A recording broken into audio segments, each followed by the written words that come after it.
South Central LA, where the streets don't forgive and loyalty gets tested every day.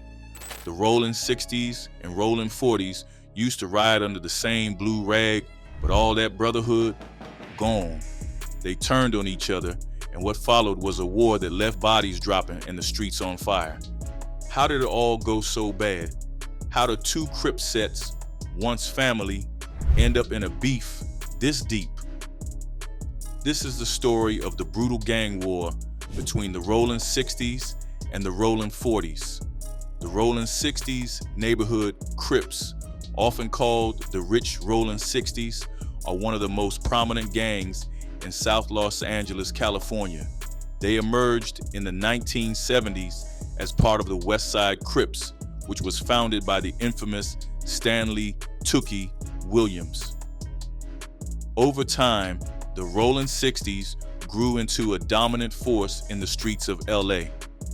Their territory stretches from Slauson Avenue to Florence Avenue, and they are a key subset of the larger Rollin O's and neighborhood Crips. In neighborhoods like Hyde Park and Crenshaw, the Rollin 60s have built a reputation as one of the most feared gangs around.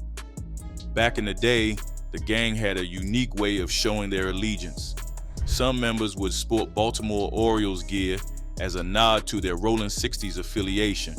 Others wore New York Yankees or North Carolina Tar Heels gear to signal their ties to the neighborhood Crips. But the most popular choice, Seattle Mariners gear. That S logo on the Mariners cap was a clear shout out to the 60s. Chicago White Sox gear also made the cut for the same reason. Within the Rollin 60s, there are smaller factions like the Avenues and Front Hood. Many of their younger members attend local schools like Crenshaw High or Westchester High. With an estimated membership of 6,000 to 8,000, the Rollin 60s are considered the largest black gang in Los Angeles County. At one point, the Rollin 60s and the 8-Trade gangster Crips were like brothers, always having each other's backs against rival gangs. But things took a dark turn. A disagreement over a woman led to tension, and it all exploded when an 8-Trade gangster Crip shot at a Rollin 60s member during a fight. One member of the 60s was killed and another was injured. That tragedy started a fierce rivalry.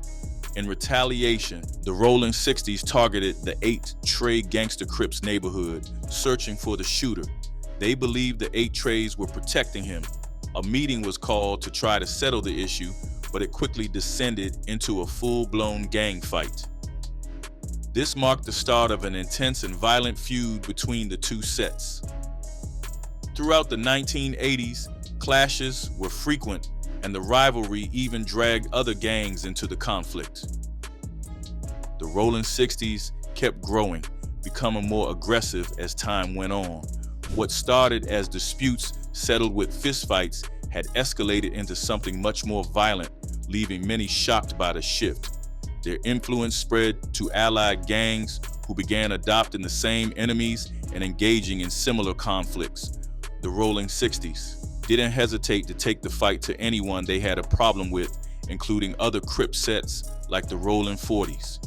Now, the Rollin 40s Crips, or R40s, have a history that reaches deep into the streets of South Los Angeles. Their story begins in the 1970s, a time when the Crips were rapidly growing into one of the most dominant gang alliances in the region. As part of the Rollin O's Crips and the larger neighborhood Crips umbrella, the Rollin 40s carved out their identity and territory in this chaotic landscape. This gang is not just one group, but a network of 4 distinct factions: the West Side, Dark Side, Park Side, and Avenue Crips. Together, they control a sprawling piece of South LA stretching from Vernon Avenue to Limer and bounded by Crenshaw Boulevard and Figueroa Avenue. It's a large and fiercely defended domain, making the Rollin 40s one of the most formidable gangs in the area. With around 1,000 members, the Rollin 40s are known for their fierce reputation and strong sense of identity. They proudly sport baby blue and gear from the Florida Marlins or Milwaukee Brewers as part of their signature style. These symbols unite them, but their organization goes deeper. Each faction has its own leader, a figure who sets up criminal operations and decides the gang's next moves. The Rollin 40's path has been marked by bitter rivalries and relentless violence. Their list of enemies is long, including both Bloods and other Crip sets. Among their most notable rivals are the Rolling 20s, Black P. Stones, Inglewood family, and Crip groups like the Hoover Crips and Broadway Crips. These feuds, many of which are decades old, have fueled cycles of bloodshed and retaliation. In the 1990s, tension with the Rolling 30 Crips boiled over after rumors of a member's killing sparked a violent feud that would shape their relationship for years. Although a truce was eventually reached, the damage was done and old wounds ran deep. Even their once strong alliance with the Rolling 60s began to unravel over time. Early Sunday morning, August 4th, 2013, the scene was lit at an after-hours spot in Westmont, deep in Rolling Hundreds Crip territory. It was a big gathering, packed with members from different Crip sets: the Rolling Hundreds, Rolling 30s, Rolling 90s, Rolling 40s, and Rolling 60s. Food, drinks, music, good vibes. It felt like a family reunion for the streets. But as the night rolled into morning, the peace didn't last. Edwin Van Joshua, better known as Tiny Crip Crazy, a 33-year-old member of the Rolling 40s, was driving down Southwestern Avenue when he saw a fight breaking out in front of the club. Joshua, familiar with the territory and the people, stopped and got involved. That decision turned fatal. In the chaos, he was shot by someone from the Rolling 60s. At 5:07 a.m., Edwin Van Joshua was pronounced dead. Another man was hit during the shooting but survived after being treated at the hospital. Word of Joshua's murder spread fast through the city, igniting tension between the Rolling 40s and Rolling 60s.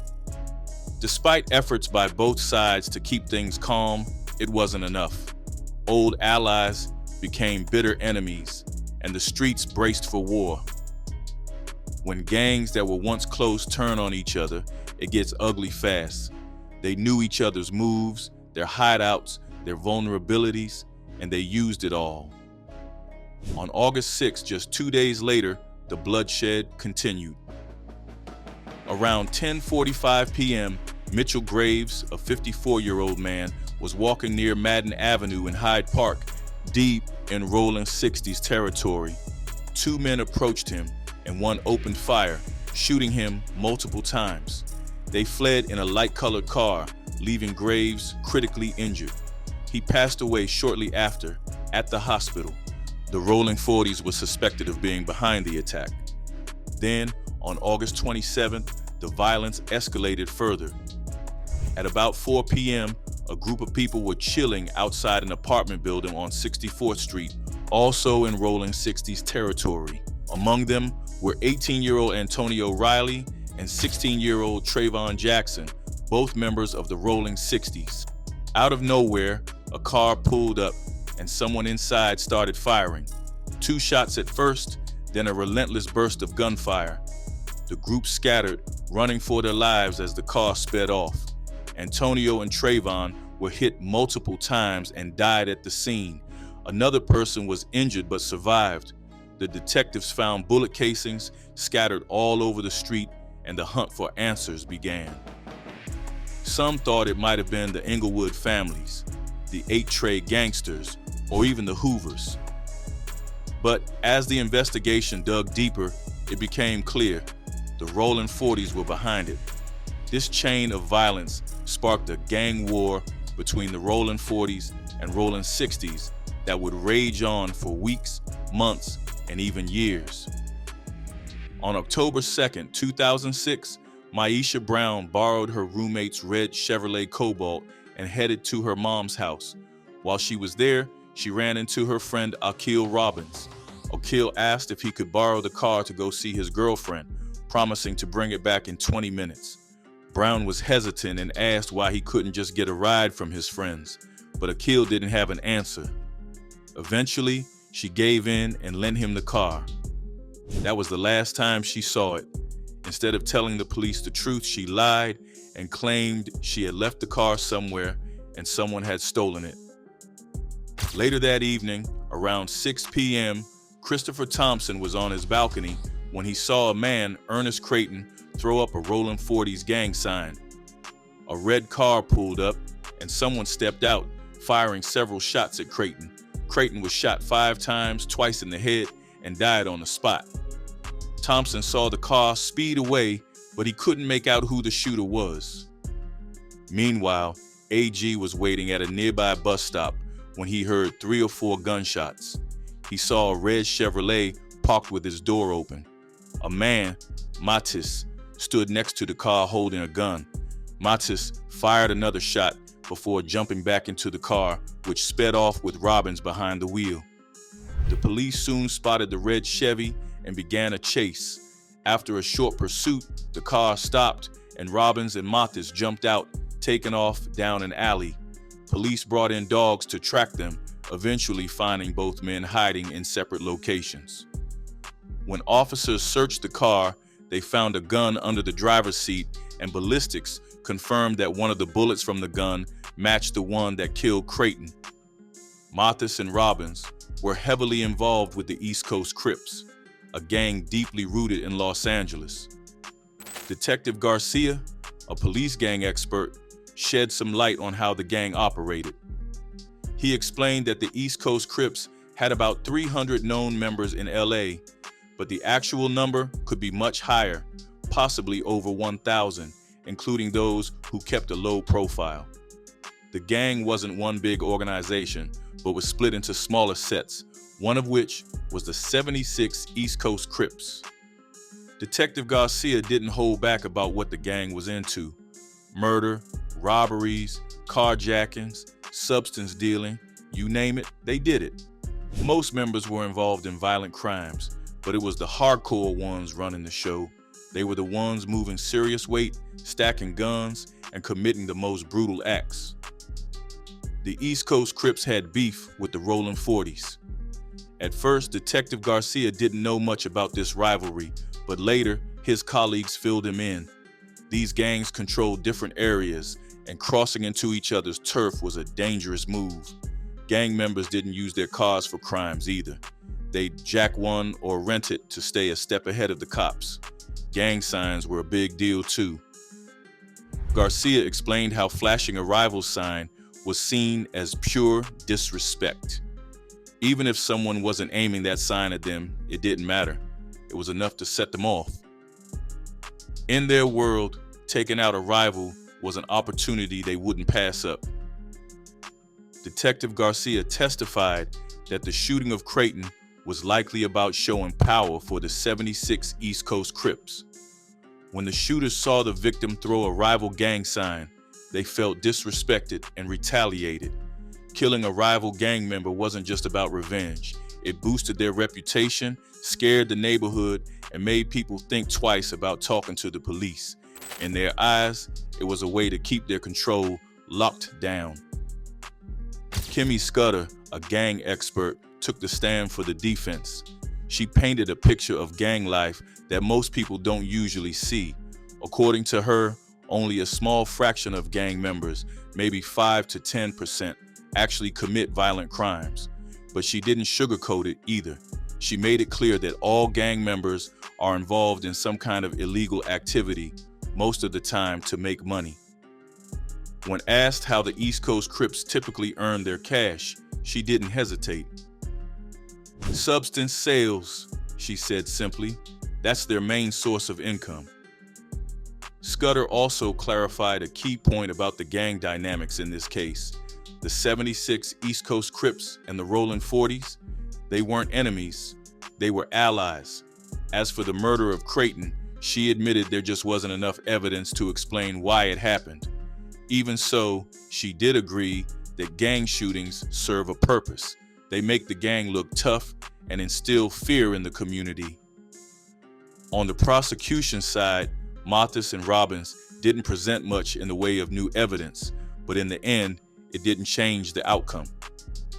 Mathis and Robbins were both sentenced to 50 years to life in prison for murder.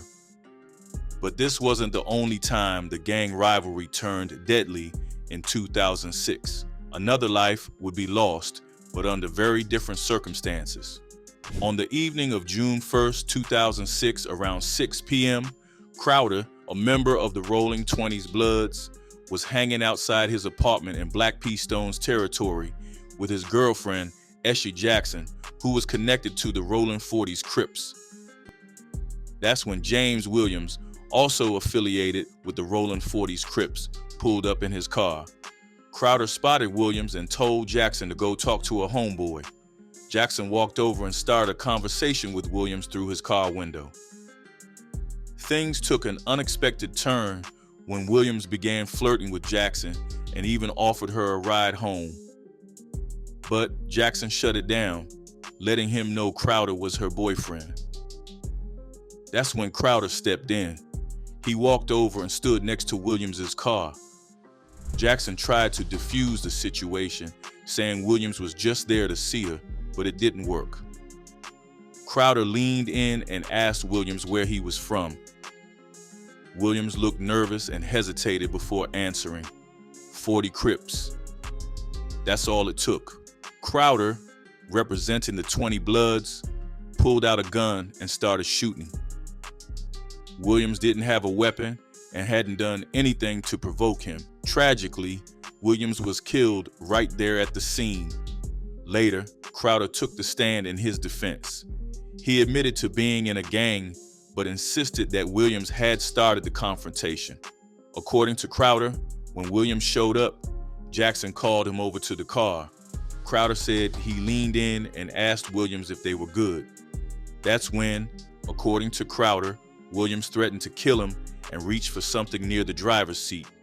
Thinking Williams was going for a weapon, Crowder said he reacted by pulling out his own gun and opening fire. In the chaos that followed, he panicked and ran. Eventually, police caught up with him in another state. When Crowder was brought in, his gang tattoos were hard to miss, and both the prosecution and defense had plenty to say about what they meant. The prosecution pointed to tattoos like No Cuts and CK, short for Crip Killer, as evidence that Crowder was a violent gang member ready to kill without hesitation. To back this up, they called Brian Thayer, a police officer and gang expert who already knew Crowder from his days in the Rollin 20 Bloods and the Black P. Stones. Thayer broke it all down for the jury, explaining that Crowder's tattoos weren't just random ink, they told a story. According to Thayer, the CK tattoo wasn't subtle, it meant Crip Killer, signaling violent intent.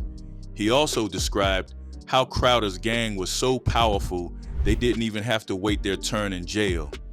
Gangs like these earn respect and status through crime, and based on the facts of the case, Thayer believed the shooting was all about boosting the gang's reputation.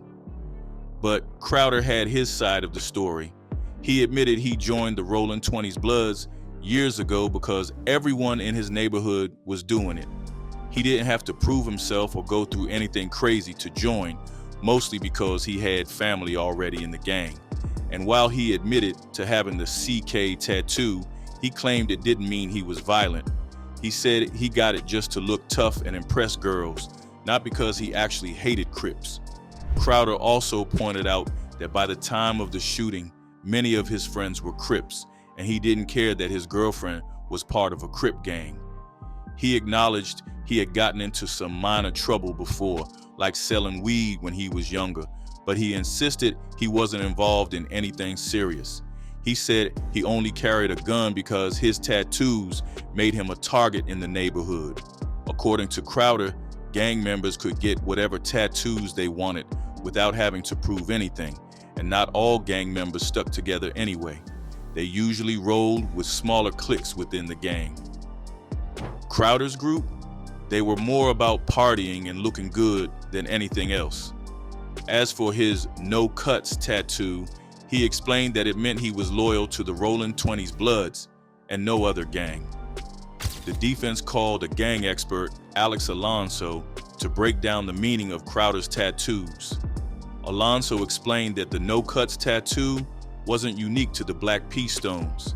It was actually common among Bloods in general. The same went for the CK tattoo. Most Bloods had it, and it wasn't a sign of any specific act of violence. Alonso also testified that it would be highly unusual for someone to claim membership in two different blood gangs at the same time. He pointed out that if a member of the Rollin 20 shot someone in Black Peace Stone territory without permission, it could lead to serious problems with the Black Peace Stones.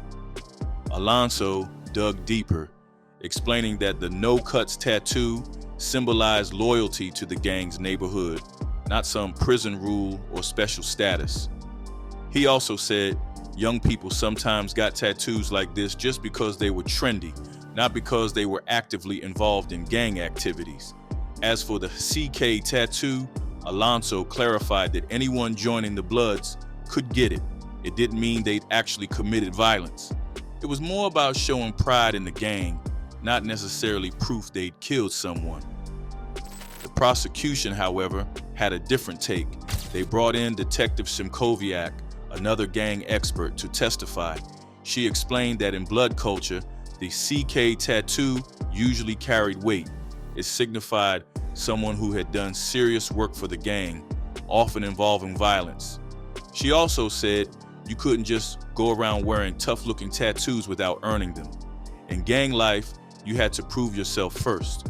If you wore those tattoos without putting in work, it could lead to trouble with your gang.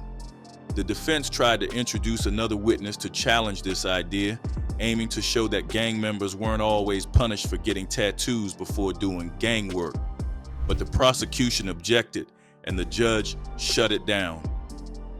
The judge ruled that Alonso had already addressed the issue during his testimony. In the end, the jury wasn't swayed by Crowder's arguments. They found him guilty of murder and determined that he had used a gun during the crime. The court sentenced him to 50 years to life in prison. Fast forward a year later, and the violence hadn't stopped. In fact, this time it claimed a very young girl's life. One night in December 2007, Riley, a member of the Rolling 40s Crips, hit up a party with his crew, Mitchum, Lott, and Rice. After the party, they made a stop at a gas station. Riley stayed behind in the car while his friends went inside. Inside the gas station, Lott and Rice got into it with some guys from the Fruittown Brims, a blood gang. Things heated up, and Mitchum tried to step in and cool it down. Eventually, the crew got back in the car. Riley was behind the wheel, Rice sat in the passenger seat, and Mitchum and Lott climbed into the back. They pulled off, leaving the gas station behind. As they drove, the argument came up again. Mitchum, Rice, and Lott told Riley about the fight, and that set him off. Furious, Riley said, "Let's go get him." He stopped at another gas station, then doubled back to where the fight had gone down. By the time they got there, most people had cleared out, but Riley spotted two cars parked across the street at a Walgreens. He pointed them out and said, "There they are." Riley pulled out a gun, and things escalated fast. He started tailing the two cars, pulling up beside one and yelling for the people inside to roll down their window. They were screaming at him to stop, but he didn't listen. Riley opened fire, spraying bullets into the car. Then he chased after the second car and shot into it too. Tragically, one of those bullets struck a 15-year-old girl in the head, killing her.